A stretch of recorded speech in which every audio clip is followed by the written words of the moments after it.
I may have found the most pathetic Republican senator in the country. Now, I know all of you probably think, oh, it must be X or it must be Y, or there's a lot of choices is the point. I'm talking about Markwayne Mullin, Republican Senator Markwayne Mullin. He started to debase himself last week. Last week, Markwayne Mullin was asked, hey, you've said horrible things about Matt Gaetz. You've revealed, how he would brag about underage girls that he was sleeping with and show you pictures on the floor of the House. You've told us about all these things. Clearly, you wouldn't support his nomination to AG, right? And Markwayne Mullin just kind of said, well, I trust Donald Trump's decision-making process. I really do. It's getting even worse. Markwayne Mullin was interviewed over the weekend, and he was asked by Kristen Welker on NBC News, you don't defend the stuff that RFK says about vaccines, right? Because Markwayne Mullin has actually accepted the science of vaccination. He was not a longtime anti-vax guy. You know vaccines don't cause autism, right, Senator Mullin? And Mullin just totally debases him and says, you know what? I don't know about any of this stuff. I think RFK may be onto something. Check this out. What a 180. Scrutinized all of those picks robustly. But Senator, let me just go back to this because you've been on the record saying that you do believe vaccines are safe and effective. You're not concerned about RFK Jr. overseeing the largest health agency in the land? I have said that there's some positives to vaccinations.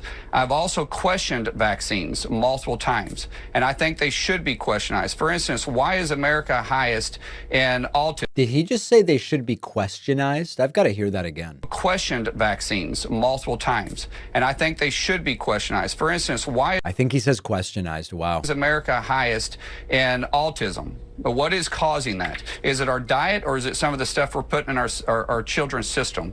It used to be almost not even heard of. Then it went from 1 to 10,000, then to 1 to 5,000, 1 to 2,000. In some races right now, 1 out of every 36 kids by the age of 3 have developed some form of autism. What is causing that? And if it is the vaccines, there's nothing wrong with actually taking a hard look and finding that's what's causing it.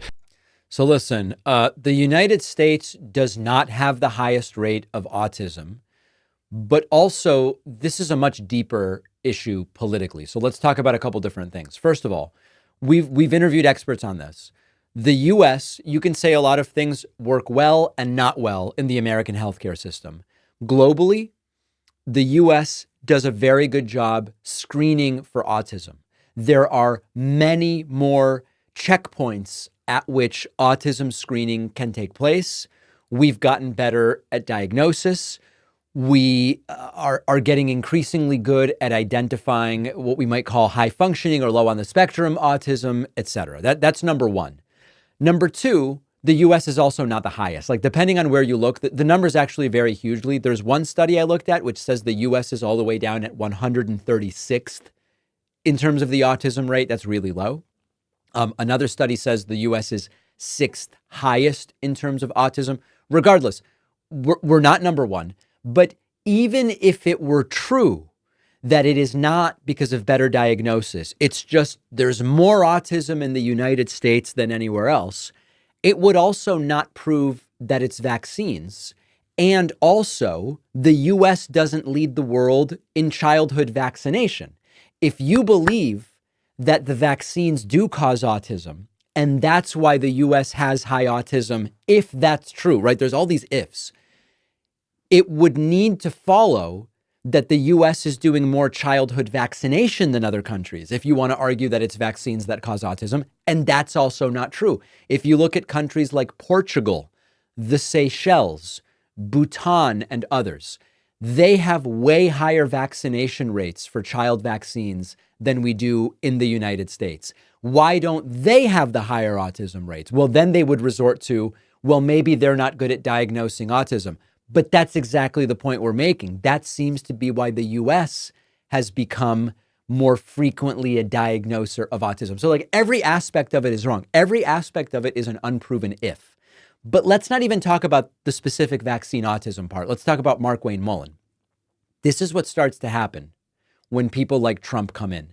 I think Markwayne Mullin is horrible. I think he's a horrible senator. His political views are disgusting. But he used to tell the truth about Matt Gaetz. He used to be much connected to reality when it came to vaccination. And when people like Trump come to power, it normalizes repeating a bunch of this stuff. You pick RFK, it becomes clear you're either with us or you're against us. You're either with RFK's view on this stuff or you're against us. Markwayne Mullin, I doubt, believes any of this stuff. I think Markwayne Mullin still believes his old view about vaccines. I think Markwayne Mullin still believes Matt Gaetz has no business being attorney general. But now he feels obligated to say it. And this is what happens when the cult takes over. And this is a real difference between left and right, sometimes to our detriment, sometimes not so much, which is all of the right-wing media ecosystem was completely united behind Donald Trump. The right-wingers who were against Trump were completely ostracized and alienated. Mitt Romney, Kinzinger, some occasional influencer somewhere, but essentially they were all completely united. On the left, this was very much not the case when it came to Kamala Harris. Now, you could say that's good. I'm not making a value judgment. I don't want everybody thinking the same thing. Diversity of opinion is good. And also, when you end up sabotaging your own candidate and ending up with someone worse, you can argue that the ends are very much undesirable. The right, you're either with us or against us. That's it. Markwayne Mullin knows it. And so now he's saying, oh, no, RFK, vaccines, autism, RFK, it all sounding pretty good to me. It's because he has no choice unless he wants to be completely ostracized and alienated the way they've done to so many others. We have a fantastic bonus show for you today. We have updates as to what the new Twitter algorithm likes and doesn't like. It probably won't surprise you. Ann Selzer has announced she is retiring from election polling after striking out with that last-minute poll in Iowa. And AI chatbots already are outperforming doctors in illness diagnosis in certain areas. We expected it to happen, and it is happening. All of that and more when I am joined by producer Pat on the bonus show. Remember to sign up at joinpacman.com, and recall that you can also pre-order my forthcoming book, The Echo Machine, at davidpacman.com/echo. Physical book, audio book, ebook, it's all available. Every pre-order gets a bunch of free stuff. Just go to davidpacman.com/free book stuff after ordering. 3,400 pre-orders so far. Very nice number, heading towards 4,000. I'll see you on the bonus show, and I'll be back here tomorrow. Well, I wrote a book after a long journey and a ton of work. I am really thrilled with how it turned out, and I hope you'll read it. The book is called The Echo Machine, and in a nutshell, it looks at how American politics got so broken, who has already figured out solutions, and how we can try to fix it and stop the terror of Trump for the next 4 years.